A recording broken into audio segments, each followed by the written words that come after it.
Shalom.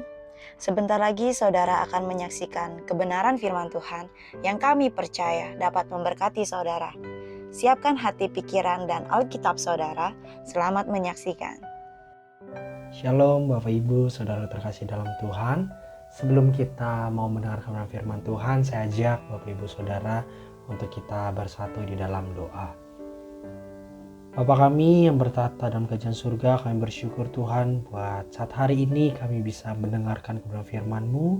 Kami mau buka hati dan pikiran kami untuk kami diisi oleh kebenaran firman-Mu. Roh Kudus tuntun kami sehingga kami dapat mengerti kebenaran firman-Mu. Kami serahkan firman Tuhan pada hari ini ke dalam tangan-Mu. Hanya di dalam nama Tuhan Yesus kami sudah berdoa dan mengucap syukur. Haleluya. Amin. Bapak Ibu Saudara yang terkasih dalam Tuhan, pada saat minggu ini tema yang akan kita dengar sama-sama adalah diubahkan. Setiap kehidupan kita harus terjadi perubahan, semakin serupa seperti Kristus. Hanya Bapak Ibu Saudara yang mengetahui apa sih yang menjadi kekurangan dalam diriku, apa sih yang harus aku ubah. Ya mungkin orang-orang terdekat saudara tahu gitu ya, apa yang harus kita ubah, apa yang harus saudara ubah dalam hidupmu.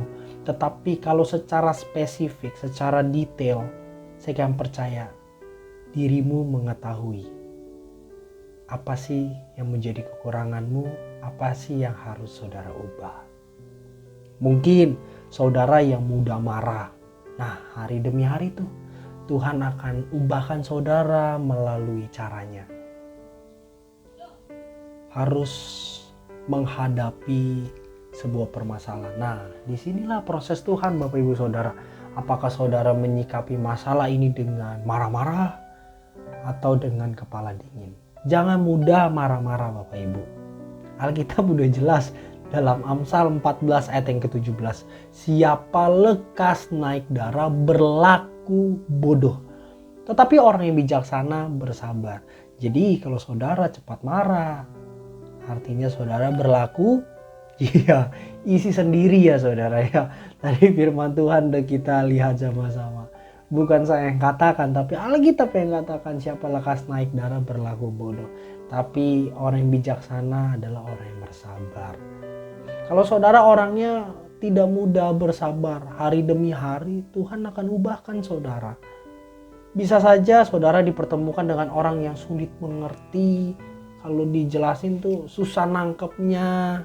Nah, disinilah proses dalam hidupmu untuk saudara bisa belajar bersabar. Ini pengalaman hidup saya juga gitu ya. Saya merasa bahwa diri saya masih kurang bersabar gitu ya. Tuhan dengan caranya mengubah saya hari demi hari.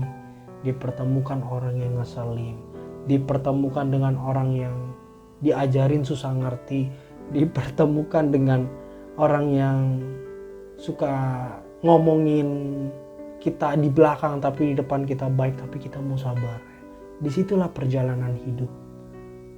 Nah, pada hari ini kita akan pelajari sama-sama dari tokoh Alkitab yang Tuhan ubahkan hidupnya, yaitu Paulus. Kita akan belajar sama-sama Bapak Ibu Saudara dalam kitab Kisah Para Rasul pasal yang ke-9. Kisah Para Rasul pasal yang ke-9. Tema hari ini yang saya bagikan, pertanyaan hari ini adalah bagaimana hidup kita bisa diubahkan. Bagaimana hidup kita bisa diubahkan.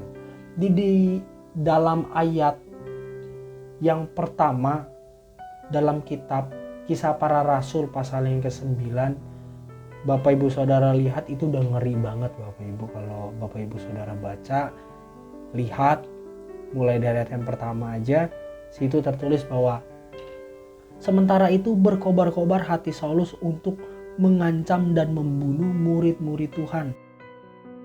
Ia menghadap imam besar, ayat yang kedua, dan meminta surat kuasa daripadanya untuk dibawa kepada majelis-majelis Yahudi di Damsyik, supaya jika ia menemukan laki-laki atau perempuan yang mengikuti jalan Tuhan ia menangkap mereka dan membawa mereka ke Yerusalem. Sebelum bertobat, namanya Saulus. Dan setelah bertobat, Tuhan pakai secara luar biasa, namanya jadi Paulus. Begitu mengerikan yang dilakukan oleh Saulus, ingin membunuh pengikut Yesus. Dan Saulus bukan hanya itu, minta surat resmi Bapak Ibu agar perbuatannya kuat di mata hukum gitu ya. Nah, dalam perjalanan menuju Damsyik, tiba-tiba ada cahaya dari langit. Kita lihat sama-sama di dalam ayat yang keempat sampai yang kelima. Ia rebah ke tanah dan kedengaranlah olehnya suatu suara yang berkata kepadanya, Saulus, Saulus, mengapakah engkau menganiaya aku? Jawab Saulus, siapakah engkau Tuhan? Katanya, akulah Yesus yang kau aniaya itu. Kemudian kita lihat ayat yang selanjutnya. Saulus tidak dapat melihat. Saulus jadi buta, matanya buta selama 3 hari. Nah, di poin yang pertama yang saya pelajari Bapak Ibu, bagaimana hidup kita bisa diubahkan. Yang pertama adalah perjumpaan dengan Tuhan. Saulus mengalami perjumpaan dengan Tuhan. Cahaya dari langit, itulah Yesus Kristus.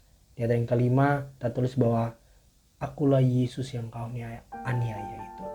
Perjumpaan dengan Yesus bukan hanya bisa kita melihat secara fisik Bapak Ibu. Kita sering mendengar sebuah kesaksian bahwa penglihatan melihat Yesus gitu ya. Ada yang bilang seperti cahaya, berjubah putih dan lain sebagainya. Tetapi perjumpaan dengan Yesus juga bisa melalui ibadah, firman Tuhan, saudara baca, saudara dengar firman Tuhan seperti saat hari ini, dan pada saat waktu saudara berdoa. Kalau berbicara tentang ibadah, sedih sekali melihat keadaan sekarang ini Bapak Ibu. Bukan hanya saya aja yang sedih gitu ya, tapi Tuhan kita Yesus Kristus juga pasti sedih. Karena saya ngerasa bahwa banyak sekali anak-anak Tuhan yang meninggalkan ibadah. Beraneka ragam alasan untuk tidak mengikuti ibadah secara online. Gereja kami GBI JAT berusaha tetap memberitakan kebenaran firman Tuhan di setiap minggunya melalui YouTube maupun Zoom. Dan sampai satu ketika saya penasaran gitu ya. Saya lihat-lihat, saya cari tahu beberapa gereja lokal yang masih ibadah secara online. Dan kemudian saya masuklah ibadah tersebut, saya lihat gitu ya. Yang saya ketahui bahwa jemaat lokalnya ada ribuan. Tetapi setelah saya lihat hanya ratusan, bahkan beberapa kali saya lihat bisa tidak sampai mencapai angka 100 yang online. Makanya firman Tuhan yang sebelumnya saya sampaikan berbicara tentang masa kekeringan rohani. Nah, saudara saat ini yang mendengar firman ini, pesan saya adalah tetap jaga api. Semangatmu dalam Tuhan. Firman Tuhan berkata, pergunakanlah waktu yang ada. Kita nggak tahu sampai kapan Tuhan berikan waktu kepada saya, waktu kepada Bapak Ibu Saudara. Jika ada saudaramu yang engkau ketahui sedang mundur, ayo ajak, bagikan apimu, sehingga saudaramu bisa tetap semangat kembali dalam ibadah. Karena saya yang percaya Bapak Ibu, bahwa seseorang yang mengalami perjumpaan dengan Tuhan, pasti hidupnya diubahkan. Cerita selanjutnya adalah Ananias diperintahkan Tuhan untuk menemui Saulus. Kemudian setelah Ananias bertemu dengan Saulus, ia menumpangkan tangannya. Kita lihat di ayat yang 18 sampai 20. Dan seketika itu juga seolah-olah selaput gugur dari matanya, sehingga ia dapat melihat lagi. Ia bangun lalu dibaptis. Dan setelah ia makan, pulihlah kekuatannya. Saulus tinggal beberapa hari bersama-sama dengan murid-murid di Damsyik. Ketika itu juga ia memberitakan Yesus di rumah-rumah ibadat dan mengatakan bahwa Yesus adalah anak Allah.